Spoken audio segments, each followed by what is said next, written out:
Kanguva story written and direction by Siva. ആ ഒരു പേര് കേൾക്കുമ്പോൾ തന്നെ നമ്മുടെ മനസ്സിൽ കൂടെ പോകുന്ന കുറെ സിനിമകളുണ്ട്. വേതാളം, വിവേകം, അന്നാത്തെ, വിശ്വാസം. ഇതില് വിവേകവും അന്നാത്തെ ആയിരുന്നു ഒട്ടും സഹിക്കാൻ പറ്റാത്ത തലവേദന തന്ന രണ്ട് സിനിമകൾ. ഈ ഒരു കാറ്റഗറിയിൽ ഉൾപ്പെടുത്താൻ പറ്റിയില്ലെങ്കിൽ പോലും ശിവ ഒരു ശോകം സിനിമ തന്നെയാണ് ഉണ്ടാക്കി വെച്ചിരിക്കുന്നത്. എന്തുകൊണ്ട് ദാരിദ്ര്യമായില്ല ഇതിന്റെ റീസൺ ഞാൻ പറയാം. റീസൺ വൺ, സൂര്യ സൂര്യ സൂര്യ.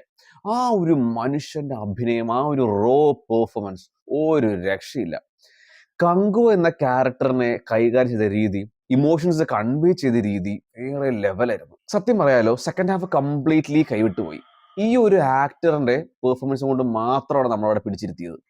ബോബി ഡിയോൾ വില്ലന്റെ ക്യാരക്ടർ നല്ല വെടിപ്പായി തന്നെ ചെയ്തിട്ടുണ്ട്. പക്ഷെ അങ്ങനെ ഭയങ്കര ഇമ്പാക്ട് തരുന്ന ഭയങ്കര വലിയ റോളൊന്നും അല്ല. പിന്നെ ക്ലൈമാക്സ് ഒരു ട്വിസ്റ്റ് ഉണ്ട്. ഈ മുങ്ങി താന്നു പോയ കപ്പലിനെ കുറച്ചെങ്കിലും പിടിച്ചു ഉയർത്തിയത് ആ ഒരു ട്വിസ്റ്റ്, അത് കിടിലായിരുന്നു. റീസൺ 2 ഇതിന്റെ ആർട്ട് ഡിപ്പാർട്ട്മെന്റ്. എന്തൊരു വർക്കാണ് അവർ ചെയ്തു വെച്ചിരിക്കുന്നത്, അടിപൊളി. ഈ സിനിമയുടെ one of the best things ഈ ഒരു ആർട്ട് ഡിപ്പാർട്ട്മെന്റും പിന്നെ ഈ സിനിമയുടെ ലൊക്കേഷൻസും ആണ്. വേറെ ലെവൽ ആയിട്ടുണ്ട്. അത്രയും അടിപൊളിയായിട്ട് അവരെ വേൾഡിനെ ക്രിയേറ്റ് ചെയ്തിട്ടുണ്ട്. ഇങ്ങനത്തെ ഒരു ലോകം ഒരു കാലത്ത് എക്സിസ്റ്റ് ചെയ്തിരുന്നു നമുക്കൊരു ഫീൽ കിട്ടും. VFX ഡിപ്പാർട്ട്മെന്റ് ഈ ഒരു കിട്ടിയ ബഡ്ജറ്റിൽ അവരുടെ മാക്സിമം വർക്ക് തന്നെയാണ് ചെയ്തു വെച്ചിരിക്കുന്നത്. നമുക്ക് ഒട്ടും അയ്യേ എന്ന് തോന്നിപ്പിക്കുന്ന ഒരു സീനും നമുക്ക് ഈ സിനിമയിൽ കാണാൻ സാധിക്കില്ല.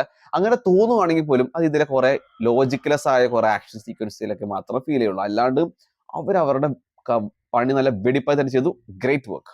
ഈ രണ്ട് ഡിപ്പാർട്ട്മെന്റ് അവരുടെ വർക്ക് നല്ല 100% എഫിഷ്യൻസിയോട് ചെയ്തപ്പോൾ ശിവ എന്ന ഡയറക്ടർ റൈറ്ററിനും കൂടെ കുറച്ചും കൂടെ കൂടുതൽ എഫേർട്ട് ഈ റൈറ്റിങ്ങിലൊക്കെ നീടായിരുന്നു. ഈ സിനിമ ശരിക്കും കൊളുത്തിയാണ്. ഏറ്റവും വിഷമം എന്ന് വെച്ചാൽ ഈ സിനിമയുടെ സ്റ്റോറി കൊള്ളാം. അനാവശ്യമായ ലോജിക്ലെസ്സും അൺനെസറി ആയ കുറെ സീൻസും സെക്കൻഡ് ഹാഫിന്റെ ഒരു മെസ്സി റൈറ്റിങ്ങും സ്ക്രീൻ പ്ലേ ഒക്കെയാണ് ഈ സിനിമയിൽ ഇങ്ങനെ ഇല്ലാണ്ടാക്കിയത്. ഞാൻ ഈ സിനിമയുടെ ഒരു ഫ്ലോ പറഞ്ഞുതരാം. ആദ്യത്തെ ഒരു 20 മിനിറ്റ് ഈ കറണ്ട് ജനറേഷനാണ് കാണിക്കുന്നത്. ഈ കറണ്ട് ജനറേഷനെ വളരെ അല്ലെങ്കിൽ ഒട്ടും സാറ്റിസ്ഫാക്ഷൻ തരാത്ത രീതിയിലാണ് എടുത്തു വെച്ചിരിക്കുന്നത്. വളരെ ശോകമായിരുന്നു.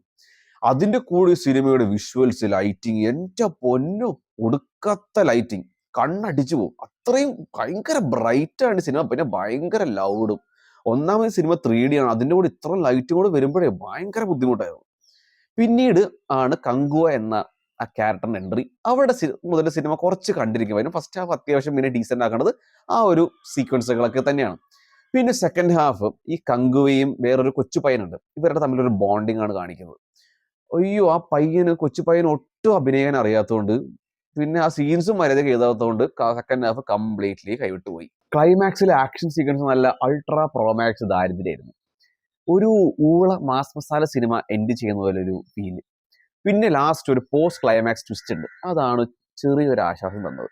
പിന്നെ ഈ സിനിമയെ സേവ് ചെയ്യണത് ദേവിശ്രീ പ്രസാദിന്റെ മ്യൂസിക് ആയിരുന്നു. DSPയുടെ മ്യൂസിക് നല്ല നല്ല ഇമ്പാക്ട് തരുന്ന ബാക്ക്ഗ്രൗണ്ട് സ്കോർ മ്യൂസിക് തന്നെയാണ് DSP ക്രിയേറ്റ് ചെയ്ത് വെച്ചിരിക്കുന്നത്.